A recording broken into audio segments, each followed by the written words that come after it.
Good morning students. Girdhardas Mundra Bal Bharati माध्यमिक विद्यालय के यूट्यूब चैनल में आप सब बच्चों का एक बार फिर से स्वागत है। आज हम कक्षा 6 विषय हिंदी में एक कविता लेंगे जिसका नाम है मैं सबसे छोटी हूँ, जिसके कवि है हमारे सुमित्रानंद पंत जी। ठीक है, तो इस कविता की ओर चलते हैं हम। ये देखिए, मैं सबसे छोटी हूँ मतलब कि मैं हमेशा सबसे छोटी ही रहना चाहती हूँ। इस कविता के अंतर्गत सुमित्रानंद पंत जी ने बताया है कि एक छोटी बच्ची अपनी माँ से कहती है कि वह कभी भी बड़ी नहीं होना चाहती, वह हमेशा सबसे छोटी ही रहना चाहती है। वो ऐसा क्यों कह रही है, इसके बारे में हम इस कविता में जानेंगे। तो चलते हैं हम इस कविता की ओर। मैं सबसे छोटी हूँ, तेरी गोदी में सोऊं, तेरा अचल पकड़ पकड़ कर फिर सदा माँ तेरे साथ कभी न छोड़ूं तेरा साथ। ये पहला पैराग्राफ है आपका। ठीक है, तो इस पद में यहाँ पर छोटी बच्ची कहती है कि वह हमेशा माँ के साथ रहने की इच्छा ही प्रकट कर रही है। यहाँ पर तो वह कहती है कि एक छोटी बच्ची अपनी माँ से कहती है कि हे माँ, मैं हमेशा सबसे छोटी रहूं, अर्थात मैं कभी भी बड़ी न हूँ और सदा तुम्हारी गोदी में सोया करूं, सदा तुम्हारी गोदी में सर रखकर सोया करूं और मैं तुम्हारा अचल, अचल मतलब होता है आंचल, आंचल पकड़कर सदा ही तुम्हारे साथ घूमती रहूं और तुम्हारा साथ कभी भी न छोड़ूं, अर्थात छोटी बच्ची के रूप में सदा तुम्हारे साथ ही मैं रहूं। यहाँ पे छोटी बच्ची कहती है कि मैं सदैव आपके साथ रहना चाहती हूँ। आगे देखते हैं। बड़ा बनाकर पहले हमको तू पीछे चलती है मात, हाथ पकड़ फिर सदा हमारे साथ नहीं फिरती दिन रात। ये आपका दूसरा पैराग्राफ है। ठीक है, तो इसके अंतर्गत बच्ची के बड़ी हो जाने पर माँ के व्यवहार में जो परिवर्तन आता है उसके बारे में बताया गया है। यहाँ पर छोटी बच्ची कहती है अपनी माँ से कि हे माँ, पहले तो तुम हमें क्या बना देती हो, बड़ा बना देती हो और फिर तुम हमारे साथ क्या करती हो, छल करती हो। छल मतलब कपट करना। ठीक है, और हे माँ, बड़ा हो जाने पर वो क्या कहती है, हे माँ, बड़े हो जाने पर तुम तो हमें हमारे साथ दिन रात भी नहीं हाथ पकड़ कर रहने देती। अगर हम बड़े हो जाएंगे तो तुम हमारा कभी भी हाथ नहीं पकड़ोगी, साथ नहीं फिरती दिन रात अपने कर से खिला धुला मुख, और तुम अपने हाथों से हमें खिला पिलाकर मुंह धुलाकर धूल झाड़ पहुँच कर और हमारे शरीर को क्या कर देती हो, सजाकर हमारे हाथों में खिलौने थमा देती हो।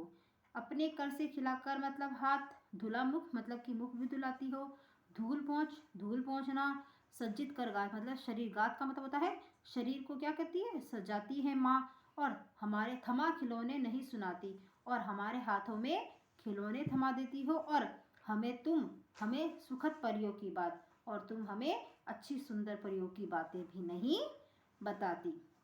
ऐसे बड़ी ना हूँ मैं। यहाँ पर बच्ची कहती है कि मैं ऐसे बड़ा नहीं होना चाहती, अगर मैं बड़ी हो गई तो तेरा स्नेह ना खो मैं, और अगर मैं बड़ी हो जाऊंगी तो मैं तेरा स्नेह भी खो दूंगी। तेरे अचल की छाया में और तुम्हारे आंचल की छाया में मैं हमेशा छिपी हुई रहना चाहती हूँ। यहाँ पर निष्प्रह शब्द का अर्थ होता है बिना इच्छा के। वह कहती है कि मैं बिना इच्छा के बड़ी नहीं होना चाहती हूँ और मैं हमेशा छोटी ही रहना चाहती हूँ, जिससे कि मैं तुम्हारे आंचल की छाया में बिना डर के तुम्हारे आंचल में छिपी रहूं। कहूँ दिखा दे चंद्रोदय और तुम मुझे बिना डर के उगता हुआ चंद्रमा भी दिखा दो। इसलिए हे माँ, मैं बड़ी नहीं होना चाहती, मैं हमेशा छोटी ही रहना चाहती हूँ। तो देखिए बच्चों, कितनी सुंदर कविता है, सुमित्रानंद पंत जी के द्वारा लिखी गई है ये। ठीक है, एक बार हम फिर से इसकी व्याख्या की तरफ चलते हैं। ठीक है, मैं सबसे छोटी हूँ, तेरी गोदी में सोऊं। यहाँ पर एक बच्ची कहती है कि हे माँ, मैं हमेशा छोटी ही रहूं अर्थात कभी भी बड़ी ना हूं और सदा तुम्हारी गोद में सोया करूं।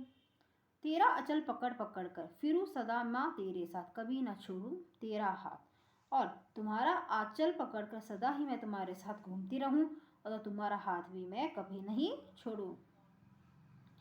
बड़ा बनाकर पहले हमको तू पीछे चलती है मात। यहाँ पर बच्ची कहती है, अपनी छोटी बच्ची अपनी माँ से कहती है, पहले तो तुम हमें बड़ा बना देती हो और फिर तुम हमारे साथ छल करती हो।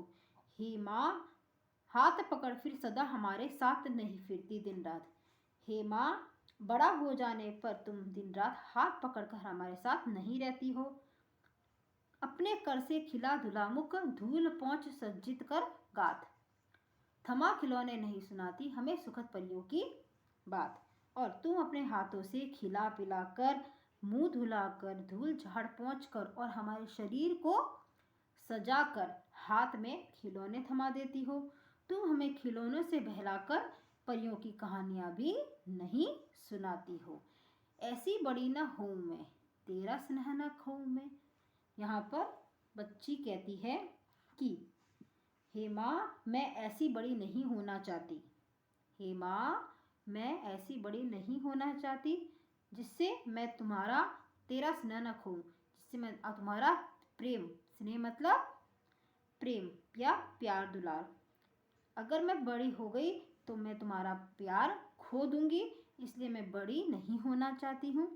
तेरे अचल की छाया में छिपी रहूं निष्प्रह निर्भय, कहूँ दिखा दे चंद्रोदय। और मैं हे माँ, सदा छोटी बनकर मैं तुम्हारे आंचल में बिना कुछ चाहे छिपी रहना चाहती हूँ और तुमसे बिना डर या झिझक के कह सकूं कि मुझे उगता हुआ चंद्रमा दिखा दो। तो बच्चों, आपको यह कविता कैसी लगी? मैं आशा करती हूँ कि तो आप लोगों को यह कविता बहुत ही सुंदर लगी होगी। ठीक है, अब इसके हम देखते हैं शब्दार्थ।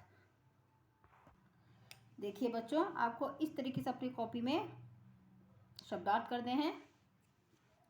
नंबर 1 है आंचल। आंचल का मतलब होता है साड़ी दुपट्टे का वह भाग जो कंधे पर रहता है। ठीक है, सदा हमेशा। मात मतलब माता या माँ, इसमें हम यहाँ माँ भी लिख सकते हैं। ठीक है, गात मतलब शरीर, काया, तन। सुखद जो सुख देने वाला हो। कर मतलब हाथ या हस्त। ठीक है, छलना मतलब कपट करना। स्नेह, स्नेह का अर्थ होता है प्यार, प्रेम। ठीक है, निर्भय बिना डर के। चंद्रोदय चंद्रमा के उदय होने की क्रिया। सज्जित मतलब सुंदर बनाकर। निष्प्रह मतलब बिना इच्छा के। ठीक है, एक बार फिर से देखिए शब्दार्थ। इन शब्दार्थों को आप कॉपी में भी करेंगे और याद भी करोगे। ठीक है, आंचल मतलब साड़ी दुपट्टे का वह भाग जो कंधे पर रहता है। सदा मतलब हमेशा, इसके सदा का इसका रोज। ठीक है, मात मतलब माता या माँ। गात शरीर, काया, तन। सुखद जो सुख देने वाला हो। कर मतलब हाथ और हस्त, दोनों आप चाहे तो दोनों भी याद कर सकते हैं। ठीक है, छलना कपट करना। स्नेह प्यार, प्रेम। निर्भय मतलब बिना डर के, इसको हम निडर भी कर सकते हैं, निडर। ठीक है, चंद्रोदय चंद्रमा के उदय होने की क्रिया। ठीक है, सज्जित मतलब सुंदर बनाकर या संवार कर।